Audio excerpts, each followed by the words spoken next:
अस्सलाम वालेकुम to everyone. पाक स्टडी 1000 MCQ सीरीज। आज हमारा लेक्चर नंबर 22 है। इससे पहले हम लेक्चर 1 से 21 तक एसोसिएशन के साथ चीज़ों को डिस्कस कर चुके हैं। आप सब दोस्तों से ये रिक्वेस्ट है कि वीडियो को लाइक शेयर और चैनल को सब्सक्राइब लाजमी किया करें। जी, आज का फर्स्ट क्वेश्चन है हमारा कि a referendum on allowing Pervez Musharraf to continue as president for 5 years was held in Pakistan. ये रेफरेंडम परवेज मुशर्रफ के हवाले से कब हुआ, तो ये हमने बताना है। तो ये 30 अप्रैल 2002 को ये रेफरेंडम होता है जो परवेज मुशर्रफ के कंटिन्यू आगे 5 साल के लिए वो क्या रह सकते हैं, प्रेसिडेंट रह सकते हैं। वैसे जो मुशर्रफ साहब प्रेसिडेंट बनते हैं वो कब बनते हैं, तो वो 20 जून 2001 को प्रेसिडेंट ये बन जाते हैं। और ये रहते हैं 2008 तक। ठीक है, अगस्त 2008 तक, 18 अगस्त 2008 तक ये प्रेसिडेंट रहते हैं, 2001 से 2008 तक। लेकिन जो रेफरेंडम होता है वो ये कब करवाते हैं, तो 30 अप्रैल 2002 को रेफरेंडम होता है। बाकी जो रिसेंट ये मुशर्रफ की डेथ भी हुई है बैक इन 2 years, तो इस हवाले से भी क्वेश्चन आपसे पूछा जा सकता है। तो इसलिए मुशर्रफ की जो पीरियड है वो कौन कौन क्या है, तो वो 1943 में पैदा होते हैं। और इनकी जो डेथ है वो कब होती है, तो वो 5 फेब 2023 में दुबई में होते हैं, और वहीं इनकी डेथ होती है 5 फेब 2023 में। ठीक है। और इनकी जो फेमस एक बुक है उसका क्या नाम है परवेज मुशर्रफ की, तो जो इनकी बुक है उसका नाम है in the line of fire. ठीक है, इन दी लाइन ऑफ फायर। तो ये बुक किसने लिखी, तो ये परवेज मुशर्रफ ने लिखी। तो ये चीज़ें आपको परवेज मुशर्रफ के हवाले से पता होनी चाहिए। इसके हवाले से 1999 में जो कारगिल की वार होती है उसमें उसको जो लीड कर रहे होते हैं उस वक्त जनरल परवेज मुशर्रफ ही होते हैं। तो 1999 की वार जो कि कारगिल की वार के नाम से जाना जाता है, वहाँ भी परवेज मुशर्रफ का एक अहम रोल है। नेक्स्ट हमारा क्वेश्चन है कि Ahmad Shah Durrani invaded 8 times 1748 to 1757 in India against।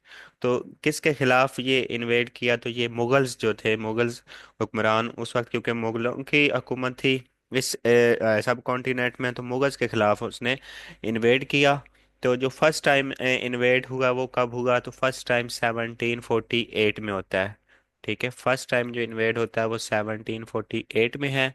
इस तरह जो फर्स्ट टाइम इन्वेड होता है उसमें जो अहमद शाह दुरानी है या अहमद शाह अब्दाली, इनकी जो है आर्मी उसको डिफीट हो जाती है मानूपुर में। ठीक है, बैटल ऑफ मानूपुर में अहमद शाह दुरानी की आर्मी यानी अहमद शाह दुरानी को डिफीट हो जाती है। तो किस बैटल में होती है, तो बैटल ऑफ मानूपुर। ठीक है, इसमें डिफीट हो जाती है। और इसी तरह फिर फॉर्ट ये between Mughal empire and Durrani empire, ये किस किस के जो बैटल ऑफ पुर है वो किसके दरमियान लड़ी जाती है, तो ये मुगल एम्पायर। ठीक है, मुगल एम्पायर और दुरानी एम्पायर के दरमियान ये बैटल ऑफ मानूपुर है जो वो फॉट होती है। ठीक है, लड़ी जाती है। तो इसलिए फिर जो इसका करेक्ट आंसर होगा वो आपका क्या होगा, मुगल्स होगा। और ये बैटल ऑफ मानूपुर 1748 में फॉट होती है, लड़ी जाती है। ठीक है, तो ये चीज़ें आपको इनके हवाले से पता होनी चाहिए। और अहमद शाह दुरानी को कौन कॉल करता है यानी कौन बुलाता है, तो वो जो है शाह वलीउल्लाह वो अहमद शाह दुरानी को बुलाते हैं। नेक्स्ट हमारा क्वेश्चन है कि senator is elected for how many years. जो सेनेटर होता है वो कितने साल के लिए इलेक्टेड होता है, तो ये 6 ईयर्स जो है वो उसके लिए इलेक्टेड होता है। तो ये जो ओवरऑल जो है सेनेट जो है वो डिसॉल्व नहीं होती। ठीक है, ये क्वेश्चन इंटरव्यू में पूछा जा सकता है कि senate dissolve after how many years. तो सेनेट डिसॉल्व नहीं होती, आपने बताना है नो सर सेनेट डिसॉल्व नहीं होती। तो सेनेट जो है वो आपकी डिसॉल्व नहीं होती, बल्कि जो सेनेटर होते हैं वो हाफ टाइम के बाद, मतलब 3 साल के बाद हाफ सेनेटर जो है वो क्या होते हो जाते हैं, वो रिटायर्ड हो जाते हैं। ठीक है, तो हाफ ऑफ द जो सेनेटर है वो रिटायर्ड होते हैं आफ्टर एवरी 3 years, और फिर उनकी जगह नेक्स्ट आ जाते हैं जितने वो रिटायर्ड होते हैं। तो इसलिए सारे डिसॉल्व नहीं होते। जिस तरह नेशनल असेंबली होगी वो तो डिसॉल्व हो जाती है, प्रोविंशियल असेंबलीज हैं वो डिसॉल्व हो जाती हैं, लेकिन जो सेनेट है वो डिसॉल्व नहीं होती। नेक्स्ट हमारा क्वेश्चन है कि what does LFO 1970 by Yahya Khan stand for. तो LFO क्या है? लीगल फ्रेमवर्क ऑर्डर है। LFO को अगर हम देखें तो ये लीगल फ्रेमवर्क ऑर्डर है। तो ये किसने दिया? याह्या खान ने दिया। तो और ये 1970 में आता है। और लीगल फ्रेमवर्क ऑर्डर के तहत ईरान यूनियन को ख़त्म करके बाकी फिर प्रोविंसेस में फर्स्ट टाइम इलेक्शन होते हैं। और वो इलेक्शन कब होते हैं? 8 दिसंबर 1970 में होते हैं election, under the supervision of Yahya Khan या under the presidency of Yahya Khan वो इलेक्शन होते हैं। नेक्स्ट हमारा क्वेश्चन है कि Shah Waliullah was born in. तो शाह वलीउल्लाह कब पैदा होते हैं? तो ये 1703 में इनकी डेट ऑफ बर्थ है। इसी तरह 1762 में मतलब फौत होते हैं आप, ठीक है। Died 1762, born 1703। और आपका असल नाम जो था वो असल नाम आपका कुतुबुद्दीन अहमद, ठीक है। ये क्वेश्चन आपसे पूछा जा सकता है कि कंप्लीट नाम या असल नाम आपका क्या था। तो फादर का नाम शाह अब्दुल रहीम है। आपके फादर का नाम शाह अब्दुल रहीम है। इसी तरह आपके जो बेटे थे उनका नाम शाह अब्दुल अजीज है, ठीक है। शाह अब्दुल अजीज आपके बेटे और शाह अब्दुल रहीम आपके फादर है, ठीक है। और बुक्स में अगर हम देखें तो इनकी हजतुल बुलागा जो है वो मोस्ट फेमस बुक है। हजतुल बुलागा वो किसकी लिखी हुई है? तो वो शाह वलीउल्लाह की। इसी तरह फ़वाज़ुल कबीर जो है वो भी इनकी ही लिखी हुई है, ठीक है। फ़वाज़ुल कबीर और हजतुल बुलागा और भी इनकी बुक्स हैं, लेकिन जो ये दो फेमस बुक्स हैं, इस हवाले से आपको इनकी ये फेमस बुक का लाजमी आइडिया होना चाहिए। नेक्स्ट हमारा क्वेश्चन है कि main reason of partition of Bengal was. तो ये एडमिनिस्ट्रेटिव रिक्वायरमेंट्स थी जिसकी वजह से पार्टीशन ऑफ बंगाल हुई। तो पार्टीशन ऑफ बंगाल कब होती है? 1905 में। कौन करता है? तो ये लॉर्ड कुर्जन के दौर में पार्टीशन ऑफ बंगाल होती है। इसकी जो अनलमेंट होती है वो 1911 में लॉर्ड हेडिंग उस वक्त होते हैं, वो करते हैं। और लॉर्ड हेडिंग अगर हम टेनोर देखें तो वो 1910 से लेके 1916 तक है। और इसी तरह लॉर्ड कुर्जन का देखें तो वो 1899 से लेके 1905 तक है। तो ये पार्टीशन ऑफ बंगाल कब हो रही है? तो ये 1905 में हो रही है। नेक्स्ट हमारा क्वेश्चन है कि the first chapter of the 1973 constitution is related to. तो जो फर्स्ट चैप्टर है वो फंडामेंटल राइट्स के हवाले से है। तो 1973 के कॉन्स्टिट्यूशन का, और ये इस कॉन्स्टिट्यूशन को अगर देखें तो इसमें 280 मतलब आर्टिकल्स हैं ओवरऑल अगर हम देखें। और ये कब होता है? तो ये 14 अगस्त 1973 को 1973 का कॉन्स्टिट्यूशन आता है। अच्छा, बाकी फंडामेंटल राइट्स, जो फंडामेंटल राइट्स 8 से 28 तक है, वो कौन से हैं? वो फंडामेंटल राइट्स के अबाउट डिस्कस किया जाता है। जो बेसिक राइट्स हैं उनके इस 1973 के कॉन्स्टिट्यूशन में देखा जाता है, ठीक है। नेक्स्ट हमारा क्वेश्चन है कि the second constitutional assembly of Pakistan formed in. तो जो सेकंड कॉन्स्टिट्यूशनल असेंबली बनती है वो कब बनती है? तो सेकंड कॉन्स्टिट्यूशनल असेंबली जो है वो 1955 में बनती है, 28 मई 1955, ठीक है। ये सेकंड कॉन्स्टिट्यूशनल असेंबली जो फॉर्म होती है वो 28 मई 1955 में बनती है। इसमें अगर हम मेंबर्स की तादाद देखें सेकंड कॉन्स्टिट्यूशनल असेंबली में तो वो 80 मेंबर्स होते हैं टोटल। और 40 फ्राम ईस्ट, 40 फ्राम वेस्ट, ठीक है। 40 फ्राम ईस्ट पाकिस्तान और 40 फ्राम वेस्ट पाकिस्तान। तो ये इनके मेंबर्स की तादाद होती है। और जो ये डिज़ाल्व फर्स्ट जो डिज़ाल्व होती है, जो पहली ये तो सेकंड है 1955 में बनती है। फर्स्ट कॉन्स्टिट्यूशनल असेंबली जो डिज़ाल्व होती है तो वो कब होती है? 24 अक्टूबर 1955 को, जो है जनरल गुलाम मोहम्मद फर्स्ट कॉन्स्टिट्यूशनल असेंबली को डिज़ाल्व करते हैं। तो ये दो जो कॉन्स्टिट्यूशनल असेंबली, जो सेकंड कॉन्स्टिट्यूशनल असेंबली है, इसी के बिहाफ पे फिर फर्स्ट कॉन्स्टिट्यूशन ऑफ पाकिस्तान जो कि 23 मार्च 1956 को आता है वो फॉर्म होता है। नेक्स्ट हमारा क्वेश्चन है कि विच डायनेस्टी रेन फर्स्ट। तो ये ममलूक डायनेस्टी या इसको स्लेव डायनेस्टी के नाम से भी जाना जाता है। ममलूक डायनेस्टी या स्लेव डायनेस्टी जिसको ख़ानदान गुलामा। और ये रहती है 1206 से 1290, 84 ईयर्स, मतलब 84 साल के लिए ये डायनेस्टी रहती है। ये दिल्ली सल्तनत की दिल्ली सल्तनत की ये फर्स्ट डायनेस्टी है। ठीक है, दिल्ली सल्तनत की ये फर्स्ट डायनेस्टी है। और जो पहले कुतुबुद्दीन ऐबक जो है इसके मतलब इसको कायम करते हैं कुतुबुद्दीन ऐबक। कुतुबुद्दीन ऐबक जो थे वो जो सुल्तान मोहम्मद गौरी थे उनके ये गुलाम थे। ठीक है, तो इसलिए इस डायनेस्टी को गुलाम गुलाम डायनेस्टी। और कुतुबुद्दीन ऐबक जो है वो 1206 में इसके हुक्मरान बनते हैं, मतलब हेड बनते हैं जो, और इसको डायनेस्टी को फॉर्म करते हैं। और जो लास्ट डायनेस्टी है वो क्या है, वो लोधी डायनेस्टी है, जो कि 1451 से लेके 1526 तक रहती है। दिल्ली सल्तनत में हम देखें टोटल डायनेस्टीज कितनी थी, तो वो 5 डायनेस्टीज हैं। लोधी डायनेस्टी का जो लास्ट हुक्मरान था या बादशाह था वो कौन था, वो इब्राहिम लोधी। इब्राहिम लोधी को शिकस्त कौन देते हैं, तो वो बाबर, जो मुगल बादशाह बाबर से इब्राहिम लोदी को शिकस्त होती है। ये शिकस्त कब होती है, 1526 में, और बाबर फिर मुगल हुक्मरानी जो है वो मुगल बादशाह से स्टार्ट हो जाती है। ठीक है, तो नेक्स्ट हमारा क्वेश्चन है कि which Mughal king is contemporary of UK Queen Elizabeth. Queen Elizabeth one, तो वो कौन है Mughal king contemporary of UK Queen Elizabeth one, तो वो अकबर हैं जी। अकबर अगर हम देखें तो ये थर्ड मुगल थे। ठीक है, थर्ड मुगल थे अकबर। और ये कब से कब तक रहते हैं, ये 1556 से 1605 तक ये रहते हैं।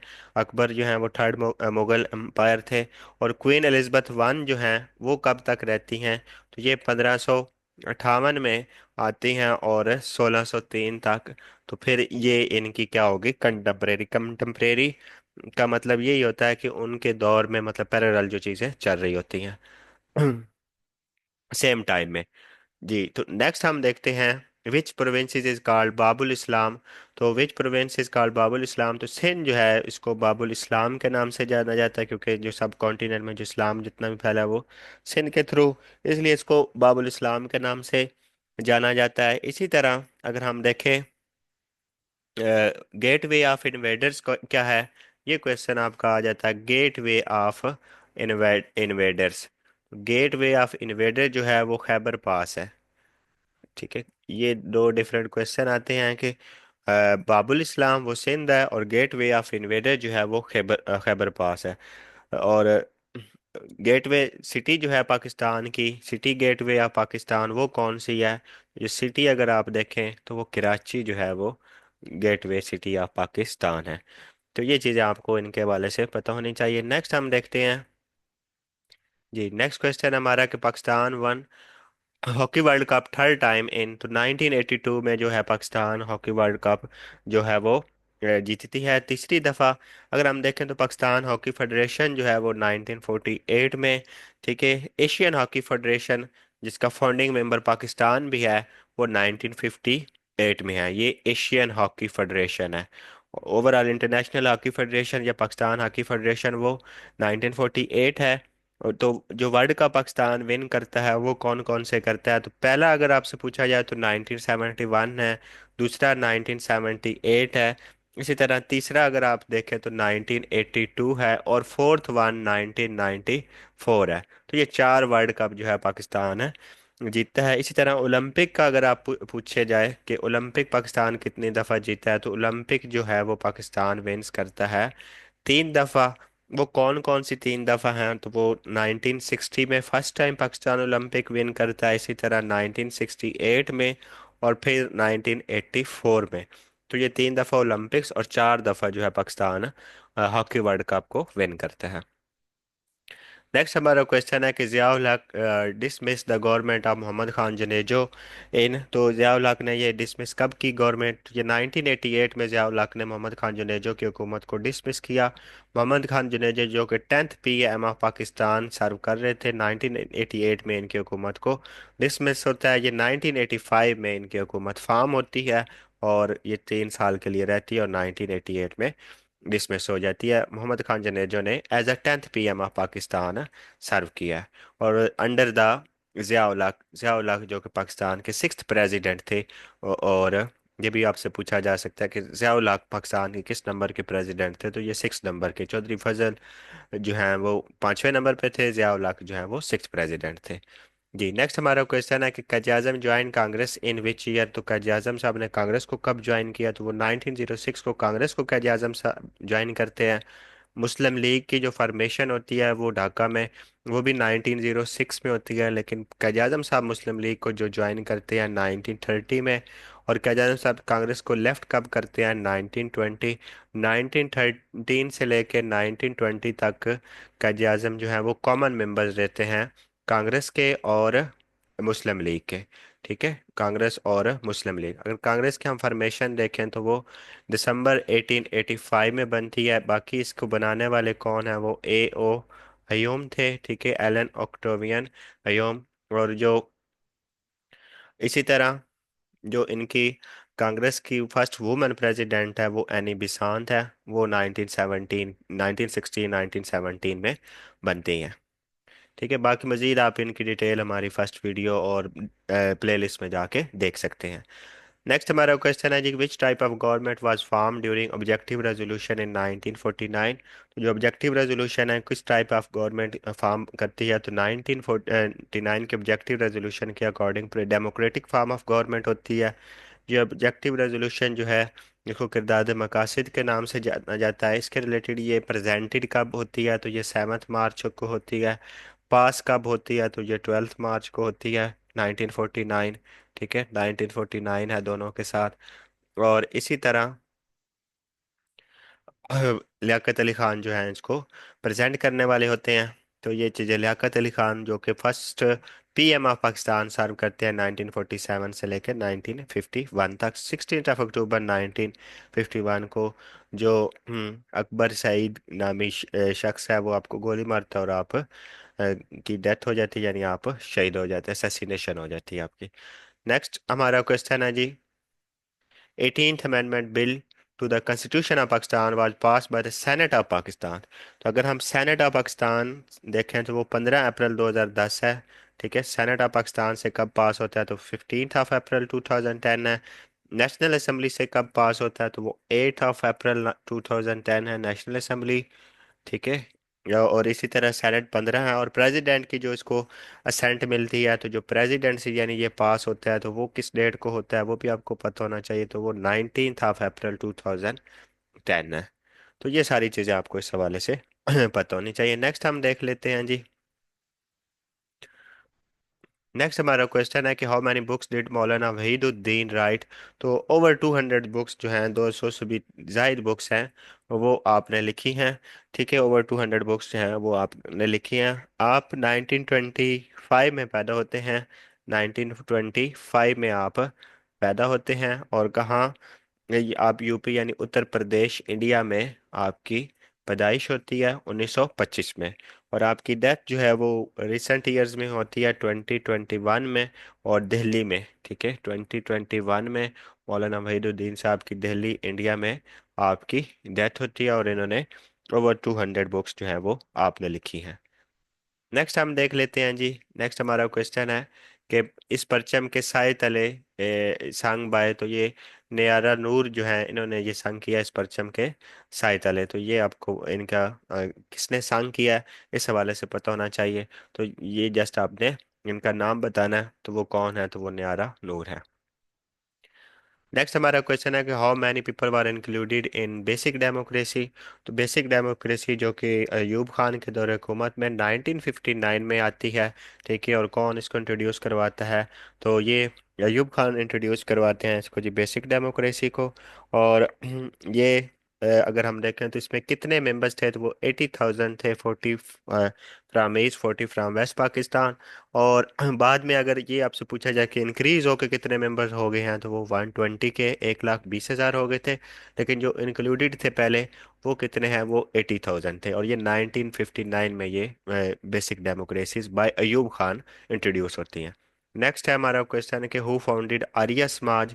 तो आर्य समाज किसने फाउंड की, किसने बनाई, तो आर्य समाज जो कि दयानंदा सरस्वती ने बनाई। और ये कब, ये अप्रैल 1875। ठीक है, अप्रैल 1875 में ये आर्य समाज फाउंड होती है, और ये कहाँ बनती है? तो ये बम्बई में।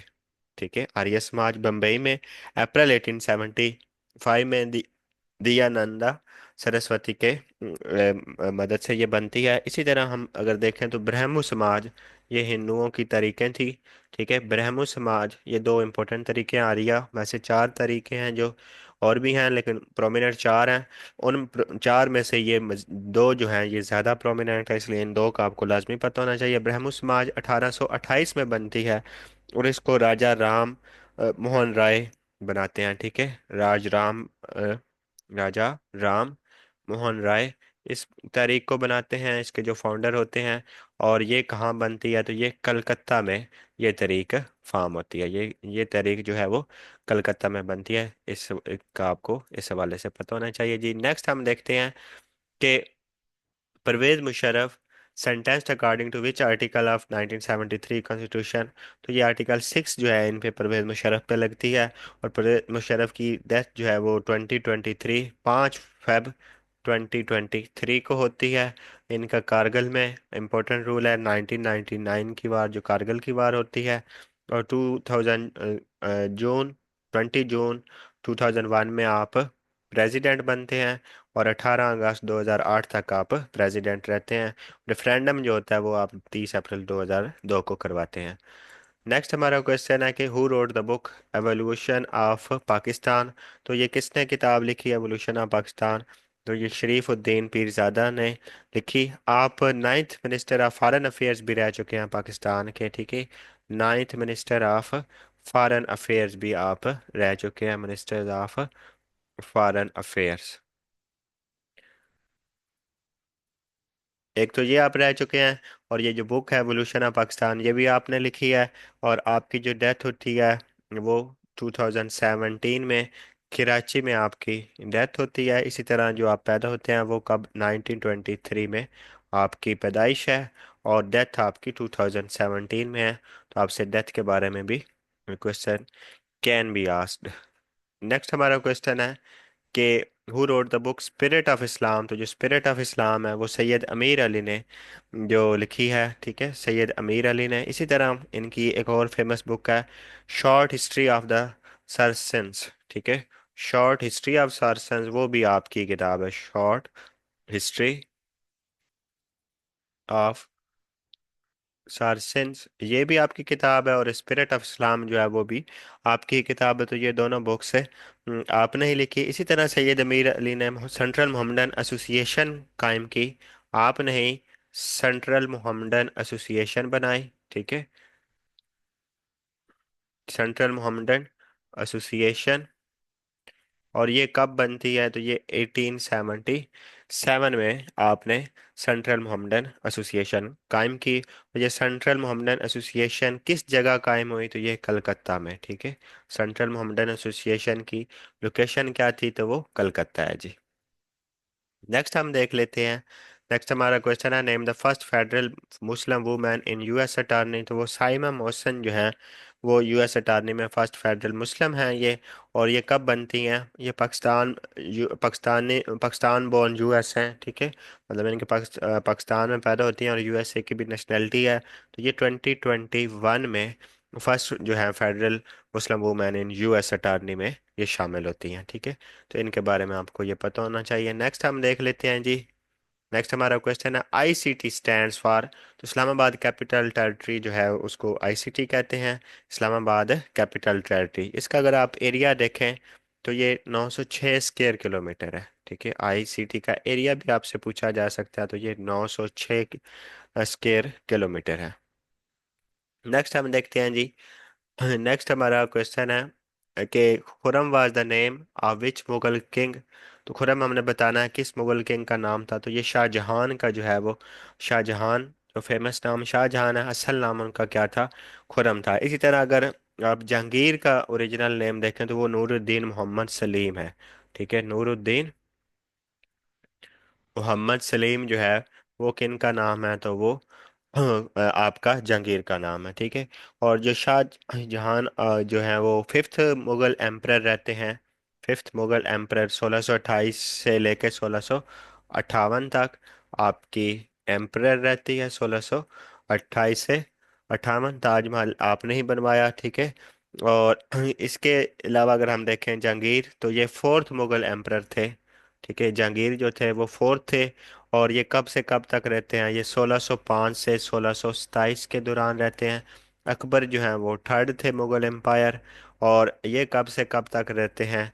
ये 1556 से 1605 तक जो है वो अकबर रहते हैं। सेकंड जो है हुमायूं हैं। हुमायूं का अगर आप देखें तो ये 1530 से 1540। और फिर सूरी डायनेस्टी आती है 1540 से 1555 तक, 55 56 तक वो रहती है सूरी डायनेस्टी। और आप 1555 56 में दोबारा मतलब तख्त संभालते हैं, और 1556 में सीढ़ियों से गिर के आपकी डेथ हो जाती है। तो इसी तरह आप क्या थे? बाबर के बेटे थे। और सेकंड आप मुगल हुक्मरान थे। पहले जो थे वो बाबर थे, और वो 1526 से 1530 तक रहते हैं। ये फर्स्ट थे। 1530 में बाबर की डेथ हो जाती है। बाकी जो हुमायूं नामा है वो आपकी सिस्टर गुलबदन बेगम ने लिखा है। नेक्स्ट हमारा क्वेश्चन है कि the number of seats reserve for non Muslims in Punjab assembly are. तो पंजाब असेंबली में अगर हम सीट्स देखें नॉन मुस्लिम की तो वो कितनी है? तो वो है जी 8। हम टोटल सीट्स की कंपोजिशन देख लेते हैं। टोटल सीट्स जो हैं पंजाब असेंबली वो 371 है, ठीक है। टोटल जो है पंजाब असेंबली में वो 371 है। जो ये प्रोविंशियल असेंबली बनती है वो 1973 के कॉन्स्टिट्यूशन के किस आर्टिकल के तहत बनती है? तो जो आर्टिकल है इसको असेंबली को बनाने वाला वो 106 है। इसमें अगर हम देखें 371 में से तो जो जर्नल सीट्स हैं वो 297 है। सीट्स फॉर वुमेन जो है वो 66 है। सीट्स फॉर वुमेन 66 हैं। और जो नॉन मुस्लिम्स के लिए हैं वो 8 है, ठीक है। तो इस तरह ये 371 टोटल सीट्स हैं। और आर्टिकल जो इस असेंबली को डील कर होता है वो 106 है। टोटल अगर आपसे पूछा जाए तो वो 371 है। वुमेन की अगर आपसे पूछी जाए तो वो 66। नेक्स्ट जी हमारा क्वेश्चन है कि मादरे मिल्लत फातिमा जना डाइड इन द ईयर। तो किस साल उनकी डेथ होती है ये आपने बताना है। तो बाय प्रोफेशन आप जो थी वो डेंटिस्ट थी, मादरे मिल्लत फातिमा जना कायद आजम की सिस्टर। और 1967 में आपकी डेथ होती है। और जुलाई जुलाई 1967 में 9 जुलाई 1967 में आपकी डेथ होती है। और पैदा जो आप होती हैं वो 31 जुलाई, ठीक है, 31 जुलाई 1893 को आपकी पैदाइश होती है। और और बाय प्रोफेशन आप क्या थी? आप बाय प्रोफेशन डेंटिस्ट थी।